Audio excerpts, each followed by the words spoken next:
Halo semuanya, selamat datang di mini podcast kelompok 2. Nah, jadi kita kali ini bakal membahas topik yang sangat menarik dan relevan banget nih di kondisi Indonesia yang sekarang, yaitu migrasi dari desa ke kota dan dampaknya terhadap pembangunan pertanian. Topik ini penting karena sadar gak sih kalian, semakin tahun semakin banyak penduduk desa yang pindah dari desa ke kota untuk bekerja ataupun berkuliah. Tapi pernah nggak kalian berpikir, kalau semua orang desa pindah ke kota, lalu siapa yang bakal mengurus lahan pertanian kita? Apakah AI, apakah teknologi, apakah traktor tanpa pengemudi? Dan sebelumnya, perkenalkan terlebih dahulu, nama saya Danur Hikmah dengan NPM 2450091111050. Di sini saya nggak sendirian nih, di sini saya ditemani oleh 4 teman saya. Halo semuanya, perkenalkan nama saya Nazia Anjah dari NPM 24509111039. Nah, kebetulan saya ini tinggal di daerah yang banyak penduduknya itu pindah ke kota. Nah, maka dari itu pembahasan kali itu sangat relate banget dengan kehidupan saya di kampung. Halo, perkenalkan nama saya Isyatini Dewi dengan NPM 24509111048. Saya tertarik bahas ini karena dari sisi sosialnya migrasi ini menarik banget nih, bagaimana migrasi antara desa dan kota. Perkenalkan, nama saya Salih Rizky dengan nomor NPM 2450091111057. Di sini saya lebih fokus ke sisi pertaniannya, karena saya mahasiswa pertanian. Migrasi itu salah satu faktor yang bikin tenaga kerja petani itu semakin berkurang. Kenalin, nama saya Riki Kurniawan Alamsyah dengan NPM 24500111047. Wah, asik banget kan teman-teman? Jadi obrolan kita gak cuma seru, tapi juga asik teman-teman. Yuk langsung aja kita obrolin dan mulai bahas bagaimana sih fenomena migrasi dari desa ke kota ini bisa menjadi masalah besar di pertanian Indonesia. Karena sebagai mahasiswa pertanian, ini isu penting banget loh. BPS juga mencatat dari tahun 2010 sampai tahun 2020, jumlah penduduk Indonesia naik dari 237 menjadi 270 juta jiwa. Dan sekarang juga udah hampir 279 juta jiwa. Penduduk makin banyak, tapi yang kerja di pertanian malah makin sedikit. Nah, ini loh gimana gak keteteran jadinya nanti pangan Indonesia. Aku juga belum baca ya, sekarang banyak banget penduduk di desa itu pada turun ke kota dan artinya sih mau kerja kampung. Nah, menurut mereka kerjanya tadi itu tidak menjanjikan. Ya bener banget tuh, bayangin aja ya, cuaca gak nentu, terus harga pupuk juga mahal, terus panen juga kadang cuma, jadi yang mereka pasti pilih kerjaan pasti aja gak sih, contohnya ya di kota. Tapi coba kalian lihat deh, data sesi pertanian 2023 yang mana 33% petani di Indonesia itu rata-rata umurnya 50 tahun ke atas, sedangkan yang di bawah 30 tahun cuma 12%. Petani itu semakin langka, bisa-bisa 15 tahun ke depan petani itu sudah pensiun. Jadi nanti salahnya mau siapa yang ngurus, AI atau robot kan? Bisa jadi itu nanti yang ngurus itu AI, robot, sama traktor yang gak berjalan gitu. Nah, ngomong-ngomong soal ini ancaman nyata loh teman-teman. Bonus demografi kita juga bisa terancam punah.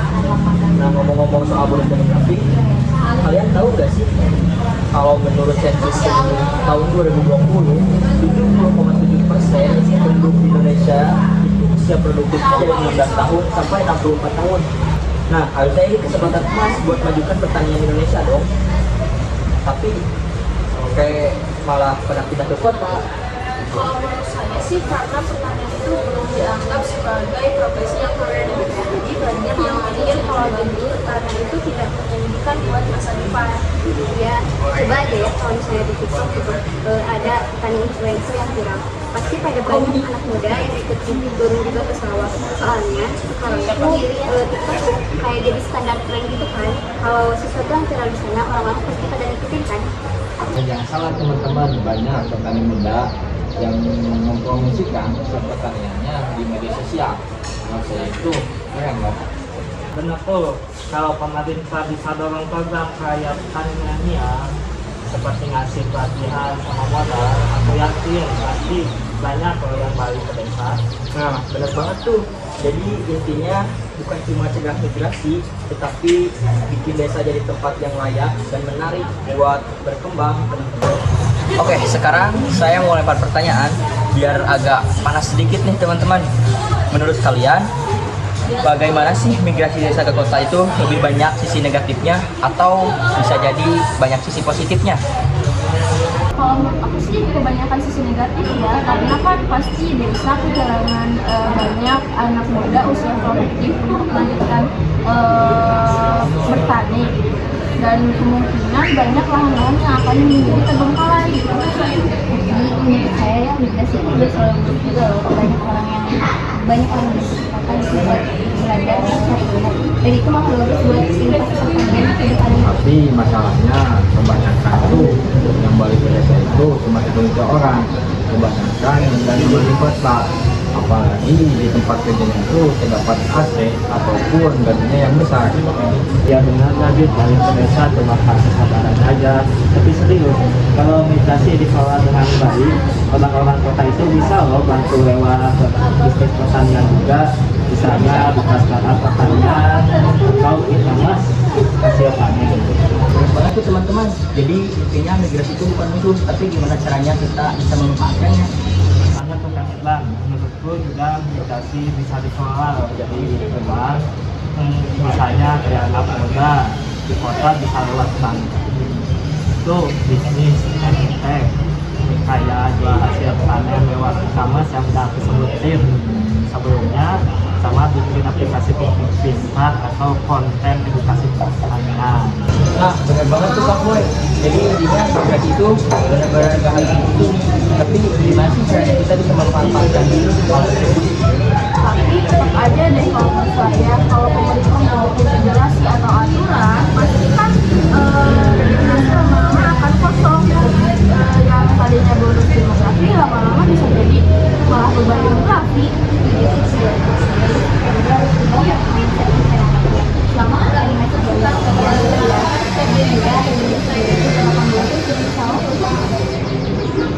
Nah, bener loh yang diomongin tadi sama Tristan sama Kenan gua. Padahal jadi petani itu keren, bayangin aja. Kan ngatur panen sendiri, pengelolaan sendiri, dan juga bisa bikin makan banyak orang. Betul banget tuh Kak Sahrul, apalagi kalau udah pakai sistem agribisnis modern membelah. Petani sekarang tuh bisa loh jadi stres kayak kontrak, cuma tidak datang aja. Nah, benar banget tuh. Jadi kita bisa bercerita juga kalau dampaknya migrasi ke pertanian itu nyata banget loh teman-teman.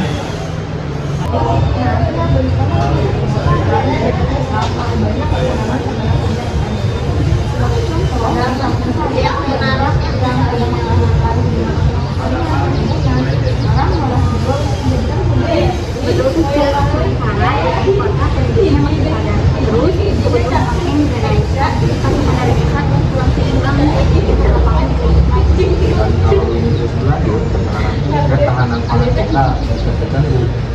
Dan juga bergantung pada impor dari luar negeri.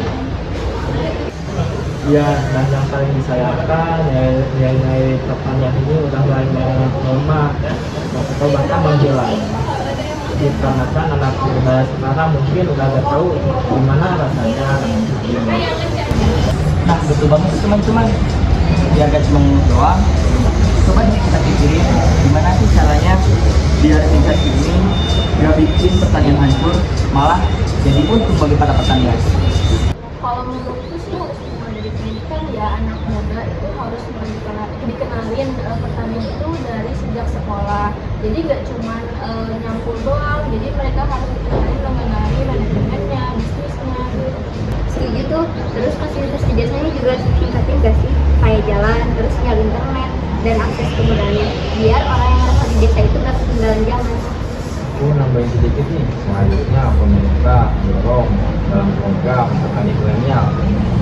Bukan cuma slogan doang gitu, pemerintah harus ngasih bantuan seperti alat modern dan pasar yang pasti buat hasil panennya gitu. Dan jangan lupa mindset, petani itu bukan pekerjaan andalangan, tapi profesi penting. Kalau tanpa petani, yang di kota juga bisa loh ke lapangan. Oh, bener banget tuh semuanya. Jadi kuncinya itu kolaborasi antara pemerintah, pertanian, dan generasi muda kita kali ini. Migrasi tidak bisa dihindari, tapi juga bisa dikelola biar desa dan kota saling menguntungkan. Nah iya, semoga di masa depan pertanian itu diminati oleh anak-anak muda. Jadi gak lagi dianggap sebagai kerjaan yang kotor. Iya, semoga kedepannya pertanian itu diminati oleh anak-anak muda, dan semoga aja nanti di masa depan pertanian gak dianggap sebagai pekerjaan yang kotor. Karena pertanian itu bukan masa lalu, tapi masa depan yang bisa bikin modern banget tuh. Betul banget tuh, bayangin kalau desa-desa bisa hidup bisa cepat di Indonesia bisa jadi lumbung pangan dunia gitu.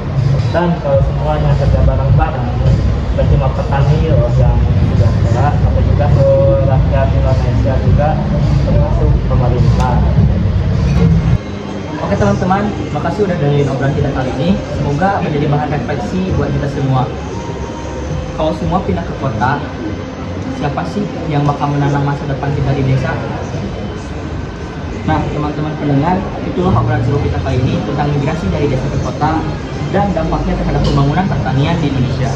Kita udah bahas banyak hal, dari alasan orang pindah ke kota, tantangan pertanian, sampai solusi buat generasi muda kita di Indonesia. Semoga pembahasan kita tadi bisa membuka pikiran kita semua bahwa migrasi itu bukan hanya sekedar tantangan buat masa depan kita, tapi juga tantangan untuk keberlanjutan pangan Indonesia. Dan buat teman-teman generasi muda, semoga nantinya kita gak cuma fokus menjadi karir di kota, tetapi juga mikir gimana caranya ikut berkontribusi buat desa dan juga sektor pertanian, khususnya untuk mahasiswa pertanian. Jangan lupa dukung terus petani lokal ya. Dan kalau suka obrolan yang kayak gini, share ke teman dekat kalian biar makin banyak yang peduli terhadap sektor pertanian di Indonesia. Semangat dan tetap cintai produk pertanian di Indonesia. Semuanya, dan ingat, masa depan Indonesia tumbuh dari tanahnya sendiri. Terima kasih. Sampai jumpa.